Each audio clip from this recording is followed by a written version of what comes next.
அப்துல் கலாம் லட்சிய இந்தியா கட்சி என்ற பெயரில் புதிய கட்சியை தொடங்கியிருக்கிறார் மறைந்த முன்னாள் குடியரசுத் தலைவர் அப்துல் கலாமின் அறிவியல் ஆலோசகர் பொன்ராஜ். கட்சி தொடங்கியதற்கான நோக்கம், அப்துல் கலாம் குடும்பத்தாரின் அதிருப்தி உள்ளிட்ட பல்வேறு விவகாரங்கள் குறித்து பொன்ராஜுடன் நமது செய்தியாளர் கார்த்திகை நடத்திய கலந்துரையாடலை இப்போது பார்க்கலாம்.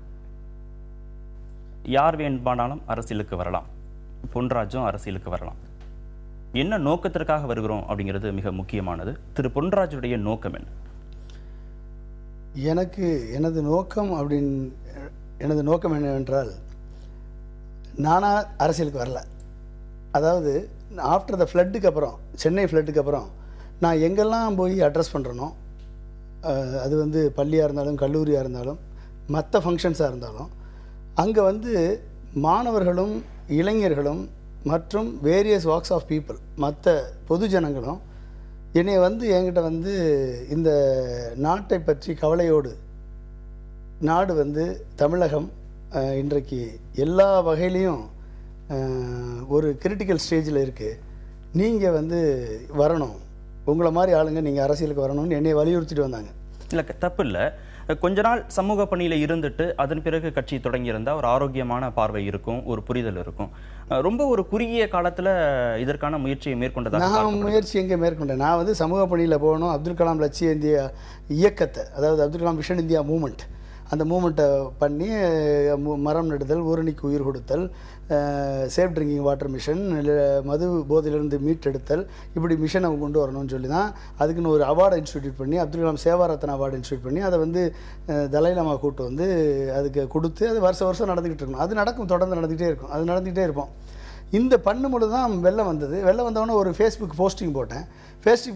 போட்ட உடனே 25 ட்ரக்கு லாரி கொண்ட உணவுப் பொருள்கள், ரிலீஃப் மெட்டீரியல்ஸை மக்கள் கொண்டாந்து கொடுத்தாங்க அப்துல் கலாம் விஷன் இந்தியா மூமெண்ட்டில்.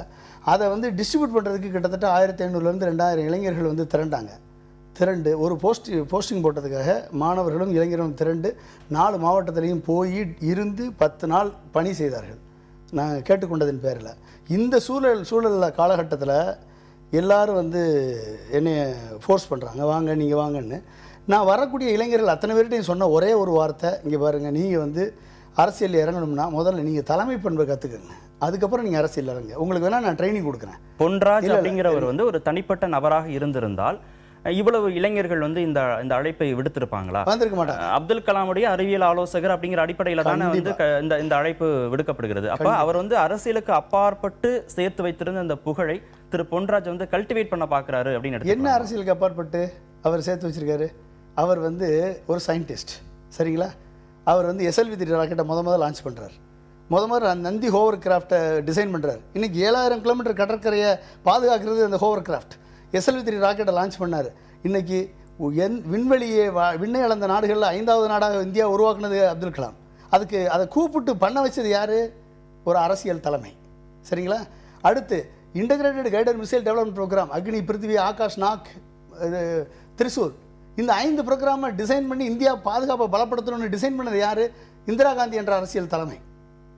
இதை உருவாக்கி எக்ஸிக்யூட் பண்ணது யாரு? அப்துல் கலாம். எல்லாமே தனிப்பட்ட கட்சிக்காக சொல்றது கேள்றேன், என்னுடைய ஆர்குமெண்ட்டை சொல்லிடுறேன் நான். அரசியல் தலைமை, அரசியல் இல்லாமல் எந்த சாதனையும் இந்தியாவில் படைக்க முடியாது. அவர் இறந்த பொழுது பிரைம் மினிஸ்டர் அங்கேருந்து 8 முறை அவருக்கு மரியாதை கொடுத்தாங்க. 8 முறை மரியாதை கொடுத்தாங்க. அவர் பாடி இங்கே வந்தப்போ எத்தனையோ சீஃப் மினிஸ்டர்லாம் வந்தாங்க. தமிழகத்தில் முதல்வர் வரல, அது ஒரு அரசியல் தான். அவர் இருந்த வீட்டை நாலேஜ் டிஸ்கவரின்னு பண்ண சொன்னோம். 1 மாதத்தில் டைம் கொடுத்து உடனடியாக அதை பேக் பண்ணி ராமேஸ்வரத்துக்கு அனுப்புனாங்களா இல்லையா? அனுப்புனாங்க. இம்மீடியட்டாக யாருக்கு அலர்ட் பண்ணாங்க. என்ன சார் ஆச்சு, நீங்கள் மெமோரியலாக கேட்கலையே, அரசியல் தானே அது, உடனே அனுப்புனாங்களா இல்லையா? அப்போ நாங்கள் போய் ஒவ்வொருத்தட்ட திட்டத்தை கொடுப்போம், நீங்கள் கலாமுடைய கனவை நனவாக்குங்கன்னு, நீங்கள் எதுவுமே பண்ண மாட்டீங்க, என்ன பண்ணுறது? அப்போ அரசியல் தானே தீர்மானிக்குது. அவர் உயிரோடு இருந்திருக்கும் போதே அரசியல் கட்சி தொடங்கி இருக்கலாமே, அவருடைய மறைவுக்கு பிறகு தொடங்குவதானே விமர்சனம். விமர்சனம் எல்லாமே விமர்சனம், அரசியல்னாலே விமர்சனம் தான், அதை பற்றி கவலை இல்லை. சிரஞ்சீவி கட்சி ஆரம்பிக்கிறப்ப வந்தார், நான் தான் கூட்டு போய் டாக்டர் கலாம் அவர் இன்ட்ரடியூஸ் பண்ணி அவர் என்னென்ன பண்ணணுன்றதை அவருக்கு ஆசீர்வாதம் பண்ணி, நீங்கள் அரசியல் நல்லா நடத்துங்க, வளர்ச்சிக்கான அரசியல் ப்ராக்டிஸ் பண்ணணும்னு சொன்னார். நம்ம விஜயகாந்த் கட்சி ஆரம்பிக்கிறப்ப வந்தார், அவருக்கு இன்ட்ரடியூஸ் பண்ணி அவரை கூட்டு போய் டாக்டர் கலாம் வந்து நீ அரசியல் எப்படி பண்ணணும் என்னன்றதை சொல்லி கொடுத்தாரு, பண்ணுங்கன்னாரு. சரத்குமார் கட்சி ஆரம்பிக்கிறப்ப வந்தார், நீங்கள் என்ன பண்ணணும், இந்த தமிழகத்தை நல்லபடியாக உருவாக்குறதுக்கு என்ன பண்ணணும் திட்டங்களை கொடுத்தார், கொள்கைகளை கொடுத்தார். அப்போ அரசியல் தலைவர்களை உருவாக்கக்கூடிய ஒரு மிகப்பெரிய மென்டாராக தான் டாக்டர் கலாம் அவர்கள். அரசியல் கட்சி தொடங்கணும், அரசியலுக்கு வரணும் அப்படிங்கிறதான் கலாமுடைய கனவா? ஆமாம், அரசியல் வந்து எத்தனை இளைஞர்கிட்ட சொல்லியிருக்காரு, நீ என்னவாக போகிறேன்னு கேட்பார். நான் டாக்டர் ஆக போகிறேன், ஏஎஸ் ஆக போகிறேன், ஐபிஎஸ் ஆக போகிறேன், நான் வந்து டீச்சர் ஆக போகிறேன், நான் வந்து அரசியல் தலைவராக போகிறேன்னு அந்த பொண்ணு பையன் சொல்லும்போது அந்த பையனை மட்டும் எந்திரிச்சு நின்று அரசியல் தலைவரானா நீ என்ன பண்ணுவ, வா நீ அப்படின்னு கூப்பிட்டு பேசுவார். கட்சி தொடங்க போகிறோம், அப்துல் கலாம் பெயரை முன்னிறுத்த போகிறோம் அப்படிங்கிற மாதிரியான ஒரு ஆலோசனையை அவங்க குடும்பத்தாரோட நீங்கள் நடத்துனீங்களா? அவங்க விருப்பம் தெரிவிச்சிருக்கிறாங்களா? ஏன்னா எங்களுக்கு வந்து அதில் விருப்பம் இல்லை, அவருடைய பெயரை முன்னிறுத்துவதில் எங்களுக்கு விருப்பம் இல்லை, கட்சி தொடங்கப்பட்டதில் எங்களுக்கு விருப்பம் இல்லைன்னு அவங்க அதிருப்தி தெரிவிச்சிருக்கிறாங்க. அதாவது டாக்டர் அப்துல் கலாம் அவர்களது அண்ணன் குடும்பத்தார் மீதும் அண்ணன் மீதும் எனக்கு மிகப்பெரிய மரியாதை உண்டு, அது கடைசி வரைக்கும் இருக்கும். சரிங்களா? என்னை வந்து இளைஞர்களும் மாணவர்களும் மற்ற அமைப்பினர்கள், யூத் ஆர்கனைசேஷன்ஸ், வெவ்வேறு அமைப்பினர்கள் வந்து என்னை கிட்டத்தட்ட 1.5 மாதமாக தொடர்ந்து வலியுறுத்திக்கிட்டே வந்தாங்க. நான் ஒரு கல்யாண வீட்டில் அவங்கள சந்தித்தேன். என்ன பண்ணுறீங்க அப்படின்னு கேட்டாங்க. இந்த மாதிரி என்னை கூப்பிட்டுருக்காங்கன்னு. அப்போ நீங்கள் வீட்டுக்கு வாங்க வந்து பேசணும்னு கூப்பிட்டாங்க. நான் வீட்டுக்கு போனேன், அவங்க வீட்டுக்கு போனேன். இதெல்லாம் டிசிஷன் பண்ணுறதுனால வீட்டுக்கு போய் 1.5 மணி நேரம் டிஸ்கஸ் பண்ணோம். என்னென்ன சூழ்நிலைகள் யாரெல்லாம் எப்படி பண்ணுறாங்கன்றதை டிஸ்கஸ் பண்ணோம். அவங்ககிட்ட வந்து சொன்னேன். அவங்க வந்து எல்லாரும் ஆளாளுக்கு ஊருக்கு கலாம் பேரை சொல்லி கட்சி ஆரம்பிக்கிறாங்க, மன்றம் ஆரம்பிக்கிறாங்க, எல்லாம் பண்ணுறாங்க. அவங்களே ஒரு கலாம் வாரியர்ஸ்னு ஒரு அமைப்பு அவங்களே ஆரம்பிச்சிருக்காங்க. இப்படி பல்வேறு இடத்துல ஆரம்பிச்சுக்கிட்டு இருக்காங்க. இதை வந்து யூனிஃபை பண்ணணும், இது வந்து நானும் இதில் வந்து நாங்களும் கலந்துக்கணும், எங்களையும் சேர்த்து பண்ணுங்கன்னு சொன்னாங்க. சரின்னு சொல்லிவிட்டு நான் வந்து அரசியல்றது லேஸ் இல்லைங்க மேடம், இப்படி சொல்கிறாங்க, அதை வந்து உங்கள்கிட்ட சொல்ல வந்திருக்கேன். ஆனால் இதை முடிவெடுக்கிற இன்னும் நான் முடிவெடுக்கலை. ஏன்னா இது வந்து இந்த களத்துக்குள்ளே இறங்கினா பின்னால் வர முடியாது. இறங்குறதுக்கு முன்னால் 1008 விஷயம் யோசிக்கணும். இப்போதைக்கு நான் அதுக்கு ரெடியாக இல்லை, ஆனால் யோசிச்சுட்டு உங்களுக்கு சொல்கிறேன் அப்படின்னு. அப்போ நீங்கள் வந்து சீக்கிரம் யோசிங்க, டைம் இல்லை, 28ஆம் தேதிக்குள்ளே நீங்கள் ஒரு முடிவை சொல்லுங்கள் அப்படின்னு அவங்ககிட்ட என்கிட்ட சொன்னாங்க. நான் சரி சொல்கிறேன், ஏன்னா 29ஆம் தேதி ஏதோ ஜோதி வர்றாங்க எடுத்துகிட்டு வர்றாங்க, அதுக்குள்ளே நீங்கள் ஒரு முடிவை சொல்லுங்கள், நம்மளாம் சேர்ந்து இணைஞ்சு பண்ணுவோன்னு சொன்னாங்க. சரி நான் சேர்ந்து சொல்கிறேன்னு வாங்கன்னு சொன்னாங்க. நான் நேராக வீட்டுக்கு போனேன். நீங்கள் நல்லா ஆசீர்வாதம் பண்ணி நீங்கள் வந்து நல்லா பண்ணுங்கள், அவருடைய பேரை காப்பாற்றுங்க அப்படின்னு சொல்லிட்டாங்க. பெரியவர் எங்கன்னு கேட்டேன், தூங்குறாங்கன்னு சொன்னாங்க. சரின்ட்டு பண்ணிவிட்டு நான் வந்து அனௌன்ஸ் பண்ணிட்டேன். நான் அனௌன்ஸ் பண்ணது, நான் கட்சி ஓப்பன் பண்ணதில்லை. ஆல்ரெடி ஒரு கட்சியை வந்து எலெக்ஷன் கமிஷன் ரிஜிஸ்டர் பண்ணியிருக்காங்க, இன்னொரு கட்சியை வந்து அங்கே வந்து பதிவு பண்ணிட்டாங்க, ஆல்ரெடி அங்கே வந்து அப்ளை பண்ணிட்டாங்க. இதில் பார்த்தேன், எனக்கு பிடிச்சிருந்தது Abdul Kalam vision India party VIP. So இந்த இதை வந்து அனௌன்ஸ் பண்ணியாச்சு. தேர்தலுக்கு 3 மாதங்களுக்கு முன்னாடி இது அனௌன்ஸ் பண்ணுறதுக்கு முன்னாடி இதுக்கு பெர்மிஷன் வாங்கி கொடுத்ததே சலீம் தான். காலையில் இதுக்கு பெர்மிஷன் வாங்கி கொடுத்து அந்த இடத்துக்கு பெர்மிஷன் வாங்கி கொடுத்ததே சலீம் தான். சரிங்களா? அதனால் அவங்க குடும்பத்தை நான் கன்சல்ட் பண்ணேன். அவங்க வந்து என்ன காரணம் என்ன ப்ரெஷர்னு எனக்கு தெரியாது, திரும்பி ஈவினிங் வந்து மறுபறிக்கை விடுவதற்காக அதுக்குள்ளே எனக்கு அவங்க மேலே வந்து ஒரு மரியாதை இருக்குது, பற்று இருக்குது. ஓகே, அதனால் வந்து அதுக்குள்ளே நான் போக விரும்பலை. தேர்தலுக்கு 3 மாதங்களுக்கு முன்பாக இது மாதிரியான கட்சி தொடங்குறது, புதிய கட்சியை பதிவு செய்கிறது, அது மாதிரியான ஒரு தேர்தல் அறிவிப்புகள் அப்படிங்கிறது வந்து சர்ச்சைக்கு உள்ளாகாதா? இது வந்து ஒரு மழை நேரத்தில் ஒரு குடை வியாபாரம் மாதிரி தானே, அந்த நேர சீசன் பிஸ்னஸ் மாதிரி தானே இது? அதாவது தேர்தல் இது வந்து நீங்கள் இளைஞர்களுடைய எண்ணங்களை வந்து கொஸ்டின் பண்ணுறீங்க, இளைஞர்களுடைய உணர்வுகளை வந்து கொஸ்டின் பண்ணுறீங்க, மக்களுடைய உணர்வுகளை நீங்கள் கொஸ்டின் பண்ணுறீங்க. அவங்க வந்து நீங்கள் எப்படி, அதாவது வந்து யாருமே எங்களுக்கு வந்து எங்களுடைய உணர்வுகளை எங்களுடைய ஆஸ்பிரேஷனை பூர்த்தி பண்ணலை.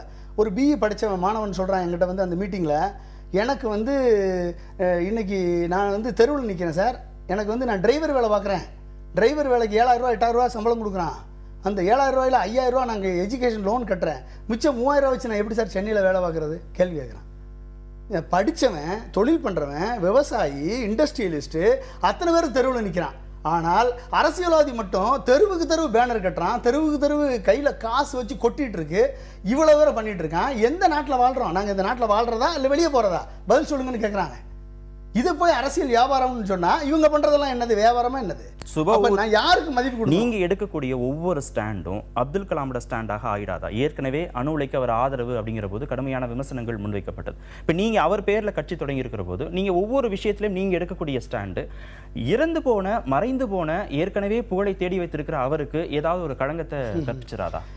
ஒவ்வொரு பிரச்சனையிலையும் அந்த பிரச்சனைக்கு எப்படி தீர்வு கண்டுபிடிக்க வேண்டும் என்பதை தான் எனக்கு கற்றுக் கொடுத்திருக்கிறார் அவர்.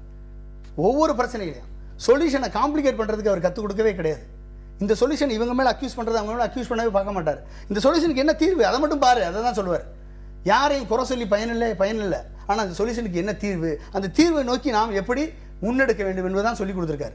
ஒவ்வொரு பிரச்சனைக்கும் அத்தனை பிரச்சனைகளுக்கும் அவர் தீர்வு சொல்லியிருக்கார். அதை வந்து புக்கில் எழுதியிருக்கோம். மேனிஃபெஸ்டோ ஃபார் சேஞ்ச் புக்கில் இருக்கும், விஷன் டெவலப்டு இந்தியா விஷன் 2020 எழுதியிருக்கோம், எல்லா புக்லையும் எழுதியிருக்கோம். அதனால் வந்து ஒவ்வொரு பிரச்சனைக்கும் அவர் தெளிவான பார்வையை கொடுத்துருக்கார். எல்லாத்துக்கும் அவர் தீர்வு இல்லை, ஆனால் எப்படி அந்த தீர்வை கண்டுபிடிக்க வேண்டும் என்ற அறிவை எனக்கு கற்றுக் கொடுத்துருக்காரு. அவர் கூட இருந்து கற்றுட்டு இருக்கேன் நான். அந்த பயிற்சியால் இது தீர்வை கண்டுபிடிக்கக்கூடிய ஆற்றல், அதுக்கு சொல்யூஷன் கண்டுபிடிக்கக்கூடிய வல்லமை கண்டிப்பாக அவர் எனக்கு கற்றுக் கொடுத்துருக்கார். அதுபடி நான் நடப்பேன். திரு பொன்ராஜுடைய அத்தனை அரசியல் நடவடிக்கைகளுக்கு பின்னாடியும் பாரதிய ஜனதா இருக்கு, அவங்க தான் வந்து அதை வந்து பேக் பண்றாங்க அப்படின்னு ஒரு குற்றச்சாட்டு. Super sir, fantastic. இது எப்படி, இது எனக்கு ரொம்ப உண்மையிலேயே ஜோக் மாதிரி தெரியுது. அதாவது இது என்ன அர்த்தம் சார்? அப்துல் கலாம் நான் நேரடியாக போய் உள்துறை அமைச்சரை பார்த்தேன். பிரைம் மினிஸ்டர் மோடிக்கு நான் வந்து மெயில் அனுப்பினேன், national centre for Kalam knowledge Discovery பண்ணுங்க, நீங்கள் ஏன் பண்ணலைன்னு கேட்டேன். பண்ணுங்க. ஒரு இத்தனை விஷனை கொடுத்த தலைவருக்கு அமெரிக்கா ரெஸ்பெக்ட் பண்ணுறான், நீங்கள் ஒரு ரெஸ்பெக்ட் பண்ணி அவருக்கு ஒரு நாலேஜ் டிஸ்கவரி சென்டர் பண்ணக்கூடாதா? அவர் பேரில் ஒரு நாலேஜ் ரிசர்ச் சென்டர் பண்ணக்கூடாதா டெல்லியில் கேட்டேன். ஒரு பதிலும் கிடையாது, எந்த பதிலும் கிடையாது. எல்லாத்தையும் பேக் பண்ணி அனுப்பிட்டாங்க, எந்த பதிலும் கிடையாது. இன்னைக்கு வரைக்கும் அவருடைய மெமோரியல் இன்னைக்கு வரைக்கும் கட்டி எழுப்பப்படலை. அவங்களுக்கு சாங்ஷன் பண்ணியிருக்காங்க, ஒர்க் பண்ணுறேன்னு சொல்கிறாங்க. 60 கோடி நாங்கள் அலாட் பண்ணியிருக்கேன்னு நான் கேள்விப்பட்டேன். இப்போ 21 கோடி அலாட் பண்ணியிருக்கேன்னு சொல்கிறான். இப்போ போய் சொல்கிறாங்க. இப்போ என்னென்னு போய் கேள்வி கேட்டால் அவங்க வந்து நாங்கள் வந்து தமிழக அரசுக்கு வந்து வெயிட் பண்ணிகிட்ருக்கோம், அந்த 2 ஏக்கர் இடம் கொடுத்துருக்காங்க, பத்தாது, எங்களுக்கு 5 ஏக்கர் வேணும். இந்த 5 ஏக்கர் இடத்தினுடைய இது வந்து முதலமைச்சர்கிட்டருந்து எங்களுக்கு எந்த பதிலும் வரல. நாங்கள் வந்து வெயிட் பண்ணிகிட்ருக்கோம். எவ்வளோ நாளைக்கு வெயிட் பண்ணுவீங்க? நீங்கள் எவ்வளோ நாளைக்கு வெயிட் பண்ணுவீங்க? இவங்களும் பதில் சொல்ல மாட்டாங்க, அவங்களும் எந்த ஸ்டெப்பும் எடுக்க மாட்டாங்க. யார் அவரை நீங்கள் பாராட்டுறது? அப்துல் கலாம் என்ற பெயர் இந்த இந்தியாவிலிருந்து அழிக்கப்பட வேண்டும் என்றதில், அந்த புகழ் இனிமேல் பரவக்கூடாது என்பதில் அரசியல் தலைவர்கள் தெளிவாக இருக்கும் பொழுது, இந்த இந்தியாவிற்கும் இந்த உலகிற்கும் விஷன் கொடுத்த ஒரு தலைவரது புகழை காக்க வேண்டும் என்ற எண்ணம் அவர் கூட இருந்து 20 வருஷம் பணியாற்றிருக்க எனக்கு இருக்காதா சார்? அவர் உயிரோட இருந்த காலகட்டத்தில் அவர்கிட்ட எனக்கு அரசியல் ஆர்வம் இருக்கு, ஏதோ ஒரு காலகட்டத்தில் நான் கண்டிப்பாக அரசியலுக்கு வருவேன், உங்கள் பேரை நான் அப்போ பயன்படுத்துவேன், முன்னிறுத்துவேன் அப்படின்னு உங்களுடைய விருப்பத்தை நீங்கள் அவர்கிட்ட தெரிவிச்சிருக்கிறீங்களா? அதுக்கு அவர் என்ன சொல்லியிருக்கிறார்? இந்த கேள்விக்கு நான் பதில் சொன்னால் சரியாக இருக்காது. அவர் என்ன சொன்னார்னு செரிடன் ஒருத்தர் இருக்கார், அவர்கிட்ட கேளுங்க. என்னுடைய கூட இருந்தவர். போன பிப்ரவரி 2015 பிப்ரவரி மாதம் 12ஆம் தேதி பிப்ரவரி 2015 டாக்டர் கலாம் என்னை பண்ண சொன்னாருன்னு சொல்லி அவர் கூட எக்ஸிக்யூட்டிவ் செக்ரட்டரி 30 வருடம் பாடுபட்ட செரிடன் என்பவர் இருக்கார். உங்கள் டெல்லியில் உங்கள் தொலைக்காட்சி நிருபர் இருப்பார், அவரை போய் அவரை பேட்டி எடுக்க சொல்லுங்கள். அவர் சொன்னால் தான் சரியாக இருக்கும், நான் சொன்னால் சரியாக இருக்காது.